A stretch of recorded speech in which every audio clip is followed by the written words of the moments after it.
Thank you very much. This presentation isn't about the status of the fish or the fisheries. It's more about the status of a process that we've been undertaking now for, I think the evolution of it's well over a decade of some pretty hard work. And you've seen a lot of it already from Jim's talk, and you'll see some more with Ed coming up following. But what I want to talk about today in terms of a process is the evolution of this common agenda for the St. Clair-Detroit River system. I'll just give you a bit of a background on how we evolved to this state, a little bit on the collective impact and how you would get towards a common agenda, talk about some of the formalities that we've engaged in terms of a partnership, a vision, and a strategic vision actually, some of the backbone of the organization, long-term goals and objectives, and we actually just set a series of objectives this past February. So for a group that meets once a year, I think we've moved the yardstick quite a bit. And then look at next steps. So just to give you some background, this is to orientate ourselves in terms of what we call the St. Clair-Detroit River System, Scudders, also known as the Huron-Erie Corridor in the past life. It does incorporate Southern Lake Huron, St. Clair River, Lake St. Clair, Detroit, and the west basin of Lake Erie. Jim did allude to why we were doing a lot of this work. A lot of it had to do with destruction of fish habitat in the corridor, some of the overexploitation that happened 100 years ago. But we can characterize this system as a very urban, industrial, and intensely agricultural area of Ontario. And there's a lot more of other stuff going into this system. So it is highly stressed. A group came together in about 2003 and started talking about what we can do to improve the system. We were bios, most of us fisheries bios and scientists, so we did focus on sort of the native species restoration and the reefs. And Jim highlighted in one of his slides that over the last 10 years, we've managed to put in a half a dozen reefs, and there's still a few more to be planned out and built. And that does get some recognition for the joint initiatives between Canada and US for restoring an international body of water.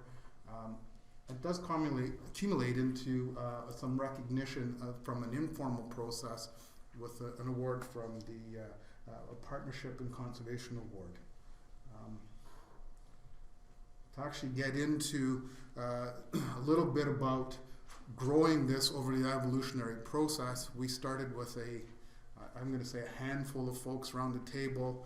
By the time 2011 and 12 rolled around, we actually had to move out of the USGS office that was providing some of the space to hold these meetings to an offsite where we had 77 people attend the one meeting, some 35 different agencies, non-government groups, and universities attending. And so it was proposed that with all these people in the room, all interested in restoring the St. Clair-Detroit River system, that we should start looking at a collective impact. And it's actually defined as a long-term commitment by a group of, in this case, scientists and biologists and resource managers from different sectors willing to work together under a common agenda to solve a problem. It's about setting up a set of goals and objectives with agreed upon measures of success, and to actually look at creating and fostering knowledge sharing, collaboration efforts, and program support. And over here, I actually do have sort of a kind of a flow chart that would go through the long-term goals and objectives, the common agenda, and the management themes. And we did bring all the resource managers together and talk about what their challenges are from a management perspective for this area. We've got 10-year prioritized objectives that I will show later on in the presentation. And the next steps, we'll be breaking those ones out into actions over the next 10 years. did talk about formalizing this process. We do have a partnership agreement that's out there, and the purpose for that is to coordinate research and management efforts that collectively will achieve a measurable progress towards the shared vision, implemented through a strategic process to link science with integrated management priorities. The partnership you see here, this is on the website itself. There's, I think, of 12 agencies and universities and non-NGOs that have signed the agreement to date, all in 2004. The partnership itself provides some structure. So we do have a steering committee with the chair and vice chair. And I was elected by my peers to chair this committee for 2 years, and Jim Bose is my vice chair, soon to be chair. It does provide some membership, so we do have a membership at large as well. So there is a large majority of the 35 agencies would constitute as being sort of this membership at large. It does spell out some roles and responsibilities and gives us the opportunity to create some subcommittees, which I'll get into.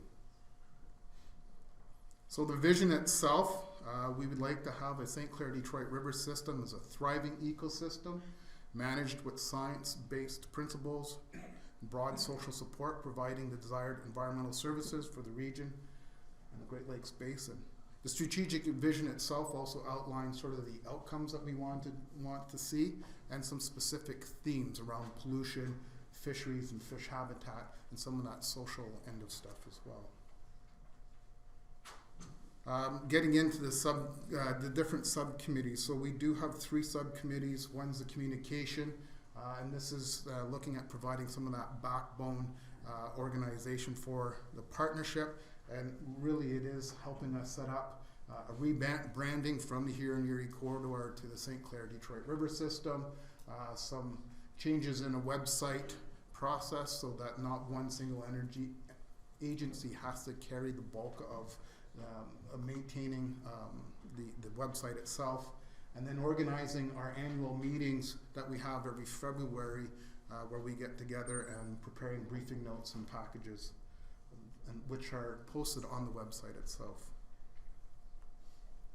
We have a monitoring and science committee, and these come together and split up depending on the needs.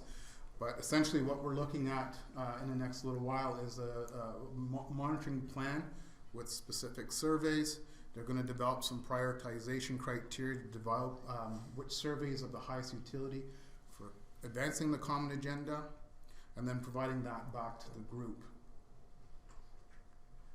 Same thing with the science subcommittee. So we are looking at developing a science strategy with relevant working research hypotheses and evaluations of the indicators.